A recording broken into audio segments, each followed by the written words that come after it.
Arc 4. The Everlasting Covenant. Chapter 94, Abandonment. The first thing she felt upon waking was the loneliness in her empty right hand. Having just awoken, her head was still drowsy from the lack of blood flow.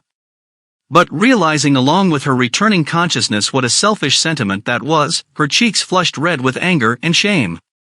Instead of sitting up, she shrank into a ball on the bed and rolled the blankets around her. Reflecting on her own shallowness as she lay there, she was already chastising herself first thing in the morning. Selfish, selfish, selfish. I am so selfish. The girl who had curled up on the bed, Amelia, muttered, exhaling a long, long sigh at her wretched state. She opened and closed her hand beneath the sheets, remembering the sensation it held just before falling asleep. His fingers were thick and uneven, and their skins were slightly firmer at the tips, entirely unlike her own, which were slender and frail. Every time she had the opportunity to hold his hand, she thought this. It was the touch of the boy who cared for her, who said those gentle words to her, and who had sat at her bedside holding her hand until she fell asleep. The touch of Subaru's clumsy, delicate hand. Her first unconscious thought upon waking was of the loss of the touch of that hand. To feel so much loneliness from the emptiness of her fingers, just how hopeless is she? Always wanting to lean on him, was her nature so eager to pile more burdens on that boy? Had she no regard for the irreparable troubles her own weakness and sins have brought to everyone around her? This was already the fourth day since their arrival in the sanctuary. They arrived on the first day, and Amelia had devoted both yesterday and the day before to the trials deep inside the tomb.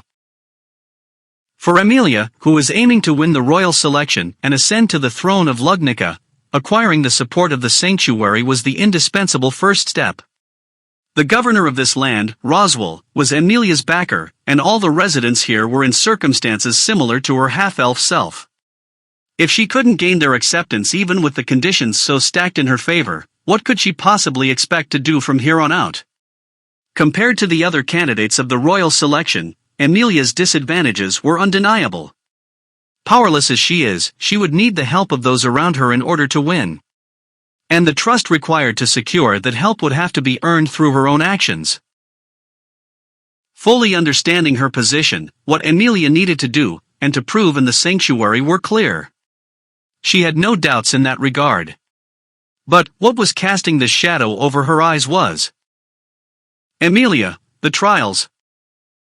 The single non-negotiable condition for gaining the sanctuary's residents' approval was to break through the trials.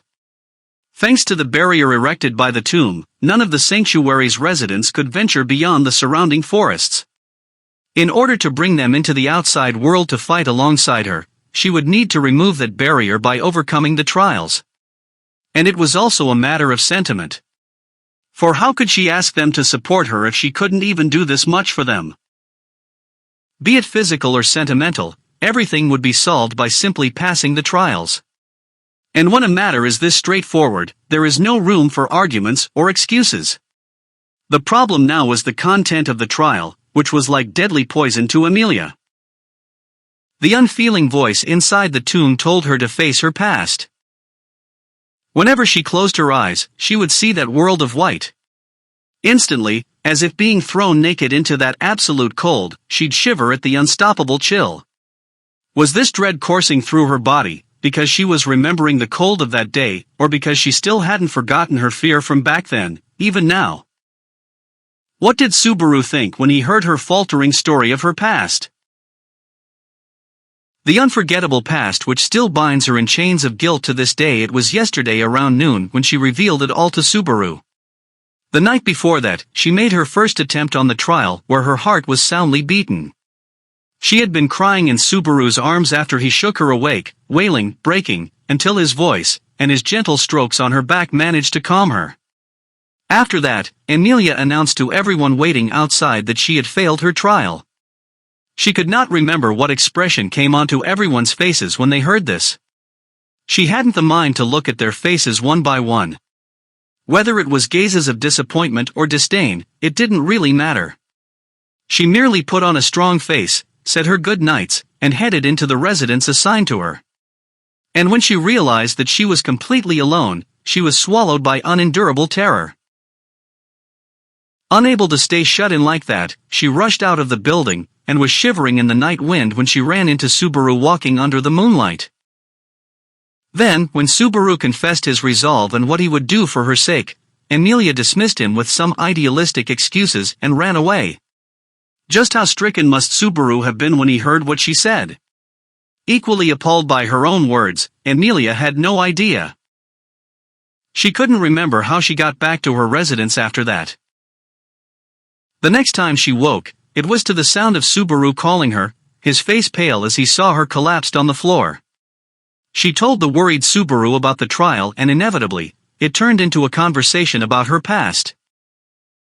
There, she related her past to Subaru without the slightest tampering or fabrication. The way she had been made to witness the crimes she committed, the unforgettable memory, and the scar that was peeled open, as if exposing her raw wounds to the wind, she revealed it all to Subaru. At the same time, Emilia also confessed to her selfish motive for participating in the royal selection. It was not that she wasn't afraid. As consequence of the mistake she made in her youth, Emilia had made victims of far too many people. Yet she never paid the price, and even now she was enjoying the time that she alone still possessed. What's worse, the means she chose for her atonement only wound up dragging even more people into her mess. Being reviled, despised, and shunned all came natural to Emilia. And yet, somehow, she believed with a sense of absolute conviction that Subaru would never abandon her. No matter how wretched her past, or how selfishly she yearned for redemption, Natsuki Subaru would never, ever, abandon her. No matter how badly he is hurt, and even if he cries, Subaru would continue to protect her. Over and over, Emilia had seen this in his actions. This kind, faithful, sentimental youth, who, despite bearing so much, still refuses to cast anything aside, would continue struggling regardless of his wounds. And as long as she remains one of the pieces of baggage he is carrying, no matter how grotesque her nature may be, he will never let her go. It was, in the truest sense, a cruel and abominable thought. Even if she shook her head, professing to have never thought this way, it'd be a lie to say that it never crossed her mind. And if some part of her heart hoped for this, it'd be the same as Emilia's entire existence affirming this thought. And so, placing her faith in someone who could never despise her, she confessed to her despicable past. When all is said and done, that's all it was. In the end, though Subaru could not hide his shock and dismay, he did not chastise her for her crimes. When she was exhausted by her confession and overcome with drowsiness, his touch as he held her hand was still abounding in thoughtfulness, no different than before. The fact that Subaru did everything just as the repulsive part of herself expected vexed her to no end. Subaru's usually sharp eyes were softened in worry, concern for her body and mind. His kindness was like sweet poison to Emilia. It melted her heart, her resolve, and laid every ugliness within herself bare. If only she could leave it all to him, and let him help bear the pain whittling at her heart. If she could say it out loud like some whining child who looks away from every unpleasant thing, Subaru would not hesitate for a second to devote his entirety for her sake. But that would be unforgivable. Ever since they first met, Emilia has been receiving Subaru's help. From the stash house in the capital, to the Maybiests threatening the domain, to the gazes in the royal selection hall, to the unknown assailants besieging the village and the mansion, it has been this way. Emilia was always clinging to Subaru's hand. Unable to bear to see him hurt and believing that she doesn't deserve his kindness, she had once cast his hand aside. But even so, Natsuki Subaru never abandoned Emilia. Not only that, when he finally told her his reason for saving her, he said, "I love you, and so I want to be your strength." Never once had Emilia received such wholehearted and entirely baseless confession of love. The only people who had ever shown Emilia affection had been the elves she lived with in Elier Forest, and, after her long slumber, the one who became her family, Puck. Being lured out of the forest by Roswell, she was once again reminded of the vicious reality of being a half-elf, and her 2 visits to the capital only deepened that awareness. Accepting Roswell's proposal was partly to fulfill her own objectives, but Amelia had also hoped that she could perhaps change the deep-rooted prejudice against half-elves if only by a little. Yet that hope felt so faint and distant that she herself scarcely believed that it was possible. And so, just how massive an impact must it have been on Amelia when Subaru, that single-minded youth, ignored the fact that she was a half-elf along with all her hopeless defects and told her that he loved her. He wasn't of the same race, nor was it decided at birth that he existed solely to accompany her. He was just someone she had met by chance, grown close to, and after all they shared together, came to care for. Just how much of a salvation must this have been for Amelia? And precisely because of this, Amelia mustn't rely on Subaru anymore. Every hardship he bears for Amelia would mean another wound carved into his body. Not only wounds of the flesh, but of the heart as well. Subaru wasn't especially strong in body nor mind, Amelia knew this. Even with a heart abounding in resolve, and the will to care for those around him, he was no one special at all. He could be wounded by sadness, he'd cry when he's hurt, and if he bled too much he'd die. He's just that kind of ordinary person.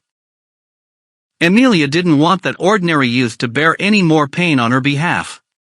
If he could just stay with her and support her as she ventures forward, then she'd wish for nothing more. Though it was such a selfish wish that Amelia couldn't help but feel ashamed. If she has him there to support her when her resolve is about to falter, then surely, Amelia can overcome any obstacle without fail. And she herself must be the one to fight those obstacles before her. Amelia, after all, if I don't. If she continues relying on him, leaving everything to him, clinging to him, pushing everything on him, eventually, Subaru will come to think of her as a burden. Just the thought that that day would come filled her with dread. It was something she didn't want to believe she wanted. Something she knew even if she wanted she could never have, and so had given up on wanting. Something she had kept out of her mind, but had always secretly longed for. And now that she had it, had been given it, and had grasped onto that outstretched hand, Amelia couldn't bear the thought of losing it. Amelia. Amelia's sins had painted the forest in white and sealed all her friends and family beneath ice and snow. Amelia herself also fell asleep within that ice and went for nearly 100 years before Puck woke her, all without being aware of her crime. That grave and abhorrent sin was only made worse by the fact that Amelia herself could not remember a single tangible detail about her deed. Everything in between was a blank, and, aside from the knowledge that her act had plunged everyone into white stagnation, she couldn't remember a thing as to why, or what she was thinking. The Witch's Daughter. That name felt natural to Amelia. After Puck woke her from the ice, she spent 7 years in Great Ellier Forest. Unable to find or cultivate any food inside the frozen woods, she would walk to the nearby villages outside the forest and rely on them for most of her food. She could not forget their terrified gazes, or how they called her the Witch of the Ice Forest. Witch. That insult suited her. She had been stuttering about having the resolve necessary to overcome the trials, but even she felt that those words were hollow. Amelia could not even imagine how she might defeat her past. So she merely evaded Subaru's questions with pleasant words, and chose to shut herself in her cask of dreams. Assured by the unmistakable touch of Subaru's palm, she fell asleep not long after. She doubted she dreamed anything back then. When she woke, Subaru was still in the same posture as before, watching over her as she slept. An unbearable emotion overran her chest as she saw this, and, still holding onto his hand, they stepped out into the sanctuary to challenge the trial. The outcome was obvious. She didn't pass her trial. Subaru and Ram saw her off just outside the tomb. And with Garfield, Lewis, and the sanctuary's residents' gazes at her back, she walked in. But without a single clue as to what she should do, the trial heartlessly rejected her. After being tormented, corroded, trampled by her unchangeable past, Amelia was tossed back once more. When she returned to consciousness on the cold, hard floor of the tomb, Amelia noticed that her cheeks were wet. Even her tears were ridiculous, and how she despised her own shallowness. Unable to grasp a single clue to overcoming the trials, Amelia left the tomb haggard and frail to be welcomed by the worried Subaru and the others. Then, just like the night before, she was lulled into sleep in this building, losing consciousness just after tumbling into bed, which she only realized this morning. Amelia, in the end, there's no progress at all. I'm so useless. If she learned anything yesterday, it's that she is a hopeless, spoiled child who is always causing trouble for Subaru and everyone around her, and, even then, still hasn't the slightest hope of getting better. That's the kind of weak existence she is. Amelia, Puck. The pendant hanging at her chest, and the green luster of the stone adorning its tip, is the anchor of Amelia's spiritual contract with Puck. Whenever she softly calls his name, he'd answer in his carefree tone, "What is it?" in accordance to the contract. But it's been almost 2 weeks since he stopped responding. At first, she thought he was merely in his hibernation period, which he goes into once every few months. There were also times before when Puck would suddenly stop responding, and every time it happened, Amelia would try to endure the loneliness while she waited for him to wake. However, his hibernation periods usually ended after 3 or 4 days, and this is the first time it has been this long. What's more, even if Puck is in his hibernation, if Amelia truly tried to call him, he would interrupt his sleep and answer her. But now, she couldn't even sense that reaction from the distant Puck. Could something have happened to him? Did something change during his hibernation that's preventing him from manifesting again? And if that's the case, what should she do? Even after the long time Amelia had spent with Puck, she still couldn't think of a way to reach him once he has left her like this. Whether it's the trials, Subaru, the settlement of her past, or the missing Puck, Amelia hadn't a single solution to any of these problems. Amelia, I'm so stupid. Faced with this dead end, just when she was about to complain about the absence of the one who should be there for her, she stopped herself. Because, if she did that, then she would truly be lost beyond saving. Even though Amelia's opinion of herself was already lower than ever before, she didn't want to think that she could sink even lower than this. Amelia, stop it. Even if I keep thinking like this. He's not going to show up today. But Puck must have his reasons. And there's been no progress on the trials yet. I need to keep it together. She lifted her hands and gave her white cheeks a few pats as if to pump some spirit into herself. Then, looking up, she picked up a comb and ran it through her messy hair. It pained her that she had to do this herself. That was because this part had always been tasked to Puck, and Amelia never had to take the initiative to look after her own grooming. Running her hand through her hair, she confirmed that the knots are gone. She doesn't use mirrors. And the mirror originally there was already wrapped up in cloth and placed in a corner of the room so that it wouldn't reflect anything. Fiddling with the tips of her hair, Amelia decided that she had succeeded in the bare minimal arrangements. Then, sweeping with her fingers, she divided her silver hair into tresses. This was in preparation for her braid. Puck was the one in charge of Amelia's daily hairstyles, and since it was an article of their contract, it was especially important that she obeyed it. That was why, over the 2 weeks since Puck gave her his pick for her hairstyle, Amelia had continued adhering to the last instruction he had given her. And of course, she also continued attending to the other tedious and miscellaneous articles like exercising before and after bathing and talking to microspirits daily. After all, if she stopped abiding by those terms, her connection with the missing Puck would be lost, and that terrified her to no end. Amelia, there. Dividing her hair down the middle, and weaving them into 2 braids had been how she had always done it. But today, she wove it into a single long braid running down her back. Having kept that part of her contract with Puck for the day, she prayed for the contract's continuance. Confirming the definite connection inside her, she. Amelia, huh? Intending to change her clothes before Ram shows up with the bucket of water, Amelia spilled a small cry. Her amethyst eyes widened in shock as her gaze landed on the pendant at her chest. Just as she checked before, the green crystal was still hanging at the end of the pendant as proof of Puck's existence, except a crack had formed on its surface. Amelia, no, huh? Wait. What?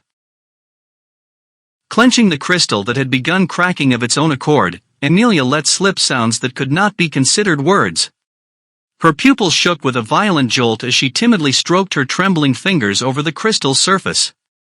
From her fingertips came the sensation of the crack widening, prompting her to relinquish a small, strangled cry. Amelia, no. No, don't. Please, wait. No, Puck, wait. As much as she shook her head in rejection, it did not stem the crystal's fracture.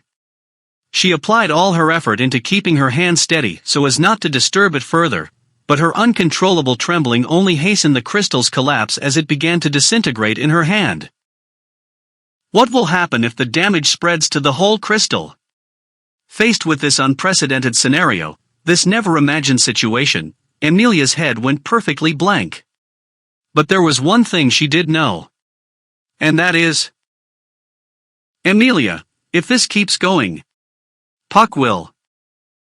It would mean the goodbye between Amelia and the being who was like her only family. Amelia. She raised her head. Looked around. There was no one there. It was early morning, and there were no signs of activity from people who had woken. Even if she screamed, likely no one would hear her. If she ran outside for help, the shaking would likely instantly spell the end, and so, Amelia did not move. Stifling her voice, stopping her breath, Amelia gazed at the disintegrating crystal in her hand. She had no solution. At this point, rather than preventing the impending end, all she could do was frantically try to delay it, all the while being horrified by her decision. Amelia, As the reward for her slothfulness, the crisp sound of the crystal cracking rang out. In her palms, as her eyes widened in stupefaction, the green crystal lost all semblance of shape. The stone shattered in all directions, the fragments lost their color, and, without any circulation of life, its luster gradually faded. Amelia saw. Why? Puck, you're... just kidding, right? As if clinging to the last strand of hope, Amelia went on calling to her palm in her faltering voice. But the jewel in her hand, having lost its form, was now nothing more than a pile of turquoise-colored sand. Never mind a spirit, even its capacity to store the slightest load of mana was gone. All that was left was green-colored dust, waiting to be cast to the wind. Anyone could see that Amelia's fleeting hopes were in vain. The only one who did not accept the reality of its futility was Amelia herself. Amelia, no, this can't. This can't be happening. After all, Puck, when we first met, you said, "You'll be my family, and I'll never be alone anymore." Evoking their agreement, muttering back his promise under her breath, Amelia repeated those words like a small child. But before her pleading appeals, the powdered rock only answered with silence. Amelia, Presented with that unacceptable reality, as if unable to bear the silence, and with eyes that seemed to be beginning to understand, she turned up to the ceiling with her amethyst gaze wavering and in tears. Amelia, Puck. Daddy, you liar. Falling to her knees, she hurled the scattered fragments against the wall. The sound of stone shards striking the wooden surface had sealed Amelia and Puck's overly abrupt parting. Amelia buried her face in her hands while sobs went on seeping from her palms. No tears flowed out. Weighing on her chest was only a hollow sense of emptiness where something should be.